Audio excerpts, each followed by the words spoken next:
नमस्कार। सरस्वती शिक्षा समिति पाली द्वारा आयोजित ऑनलाइन क्लासों में आपका हार्दिक स्वागत है। हम फिजिक्स की कक्षा 12वीं की ऑनलाइन क्लास को लेकर आ रहे हैं।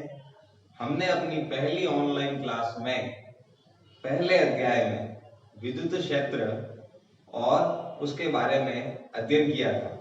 सबसे पहले उसमें हमने आवेशों के बारे में पढ़ा था, आवेशों के गुणधर्म के बारे में पढ़ा था और आवेश के मात्रक के बारे में पढ़ा था। आज हम उससे आगे के हेडिंग को लेकर आ रहे हैं, जो कि है कूलाम का नियम। कूलाम नाम का एक वैज्ञानिक था।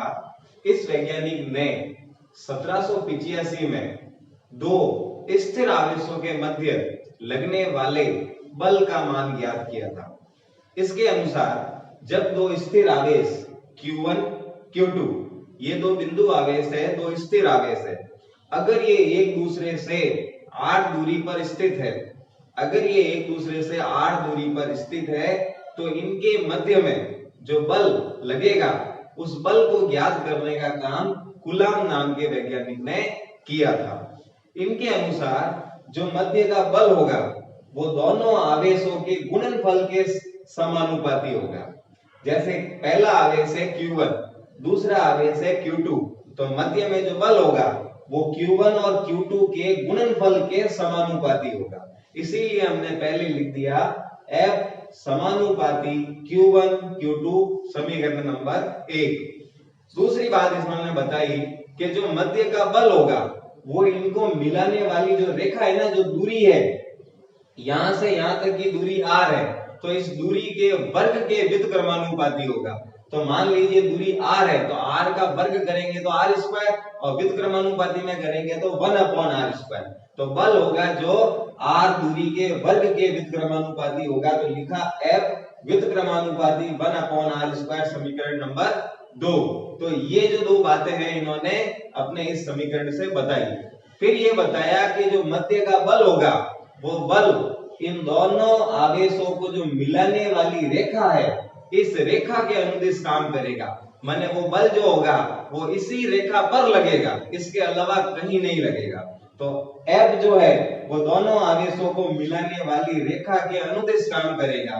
और चौथी बात बताई कि ये जो बल है ये इस दोनों आवेशों के बीच में जो भी माध्यम होगा या निर्वात होगा उसके ऊपर भी निर्भर करेगा। तो चौथी बात बताई कि ये माध्यम की प्रकृति पे निर्भर करेगा। अतः दोनों आवेशों के बीच में जो लगने वाला बल है ये इन चार चीजों पे निर्भर करता है।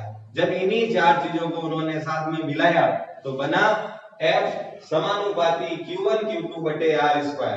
जब ये नियतांक हटाया गया तो लगा F बराबर K Q1 Q2 बटे r²।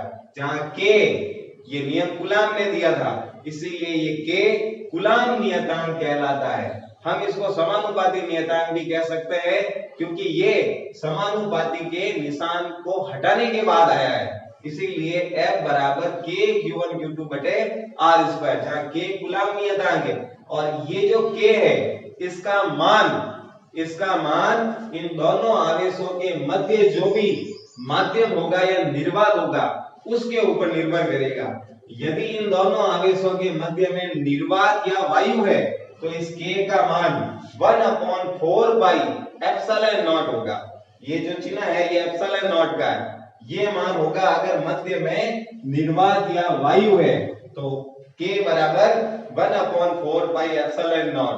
अगर ये जो एप्सिलॉन नॉट है अगर इसकी वैल्यू डाल दी जाए तो इसे सॉल्व करके K की वैल्यू लाई जा सकती है और ये एप्सिलॉन नॉट निर्वात की विद्युतशीलता कहलाती है और इसका मान गणितीय मान 8.85 × 10⁻⁻12 होता है। अगर ये मान हम यहाँ डालेंगे और इसको सॉल्व करेंगे तो K की वैल्यू आ जाएगी 9 × 10⁹। अतः K की वैल्यू कूलाम नियतांक की जो वैल्यू होती है वो 9 × 10⁹ होती है। ये निर्वात या वायु में प्राप्त होती है। अगर इन दोनों आवेशों के मध्य में माध्यम उपस्थित हो, माध्यम कुछ भी हो सकता है, पानी, कांच, कुछ भी अगर उपस्थित हो तो इस K की वैल्यू 1/4 पाई एप्सिलॉन होगी, जहां ये एप्सिलॉन माध्यम की विद्युतशीलता कहलाती है। अगर ये दोनों मान वहां k के स्थान पे रख दिए जाएं तो वो निर्वात में बल मिल जाएगा। अगर ये वाला मान हम डाल देंगे तो निर्वात में बल आ जाएगा, और ये वाला मान डाल देंगे तो माध्यम में बल आ जाएगा। तो इस प्रकार से कूलाम नाम के वैज्ञानिक ने दो आवेशों के बीच में, दो स्थिर आवेशों के बीच में लगने वाले बल को ज्ञात किया था, और इससे बल का जो फॉर्मूला मिला वो मिला F बराबर K Q1 Q2 बटे R स्क्वायर। ये फॉर्मूला मिला। इसमें F बल है, K कूलाम नियतांक है, Q1 Q2 दोनों आवेश है, और R दोनों आवेशों के मध्य की दूरी है।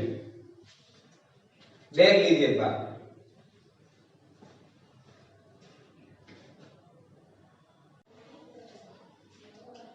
अब हम उसी K का जो कूलाम नियतांक है उसकी मात्रक और विमा को ज्ञात करेंगे। हमने कूलाम के नियम में F का फॉर्मूला पढ़ा है। F बराबर होता है K Q1 Q2 बटे R स्क्वायर। K कूलाम नियतांक है, Q1 Q2 दोनों आवेश है, और R उनके मध्य की दूरी है। तो हम अब K का मात्रक और विमा निकालना चाहते हैं, तो हम K का मान निकालेंगे यहाँ से। तो K बराबर हो जाएगा R स्क्वायर, उधर चला जाएगा तो F R स्क्वायर बटा Q1 Q2। यहाँ से K बराबर मिल गया F R स्क्वायर बटा Q1 Q2। हम K का मात्रक और विमा निकालना चाहते हैं, इसीलिए हमने सूत्र से पहले K का मान निकाल दिया। अब सूत्र में हमें मिल रहा है F माने बल, R माने दूरी, Q1 Q2 माने आवेश। तो F जो बल है, बल का मात्रक होता है न्यूटन, दूरी का मात्रक होता है मीटर, और स्क्वायर है तो स्क्वायर, और Q1 Q2 दोनों आवेश है, दो आवेश है, इसीलिए इनका मात्रक होता है कूलाम, तो हो गया कूलाम स्क्वायर। तो K का मात्रक हो गया न्यूटन मीटर स्क्वायर बटे कूलाम स्क्वायर। हम इसको ऐसे लिख सकते हैं, ये K का मात्रक हो गया। इसी तरह से K की विमा निकालनी है, तो कैसे निकालेंगे? सूत्र में है F R स्क्वायर बटा Q1 Q2। F जो है वो बल है, R जो है वो दूरी है, Q1 Q2 जो है वो आवेश है। तो बल की विमा क्या होती है? M1 L1 T-2, ये बल की विमा है। दूरी की विमा होती है L2, और आवेश की विमा होती है A1 T1, लेकिन यहाँ डबल आवेश है तो हो जाएगा A2 T2।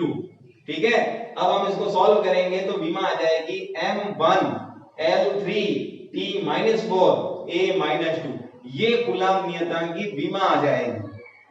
अब जब कूलाम नियतांक की विमा आ गई है तो हमने K के दो मान पढ़े हैं। जब निर्वात होता है तो 1/4 पाई एप्सिलॉन नॉट, और जब माध्यम होता है तो 1/4 पाई एप्सिलॉन होता है। तो हम वहां से इस एप्सिलॉन नॉट की भी विमा, जो विद्युतशीलता है, जो निर्वात की विद्युतशीलता है, हम इसकी भी विमा और मात्रक निकाल सकते हैं। तो हमने पढ़ा है K बराबर होता है 1/4 पाई एप्सिलॉन नॉट। तो यहाँ से एप्सिलॉन नॉट का मान क्या हो जाएगा? 1/4 पाई K। क्यों?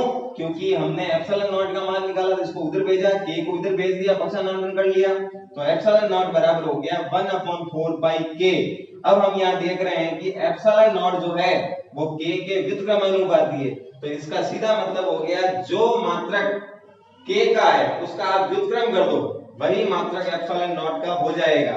तो हम यहाँ से देखेंगे इसका मात्रक है न्यूटन मीटर स्क्वायर बटा कूलाम स्क्वायर। तो इसका क्या हो जाएगा? कूलाम स्क्वायर बटा न्यूटन मीटर स्क्वायर, इसका व्युत्क्रम हो जाएगा। और फिर विमा, तो विमा भी व्युत्क्रम हो जाएगी। जो यहाँ पे प्लस में चल रहे थे वो वहां माइनस में हो जाएंगे।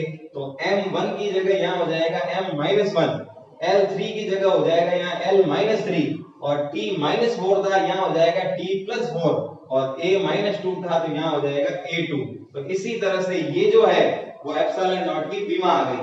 अब हम अगर इनके उन मानों को, गणितीय मानों को लिखते हैं और उनका मात्रक अगर साथ में लिखते हैं तो K की वैल्यू होगी 9 × 10⁹ न्यूटन मीटर स्क्वायर बटे कूलाम स्क्वायर। तो हमें उन मात्रक को भी साथ में याद रखना है, उनके गणितीय मान के साथ। तो K का पूरा मान जो होता है वो होता है 9 × 10⁹ न्यूटन मीटर स्क्वायर बटे कूलाम स्क्वायर।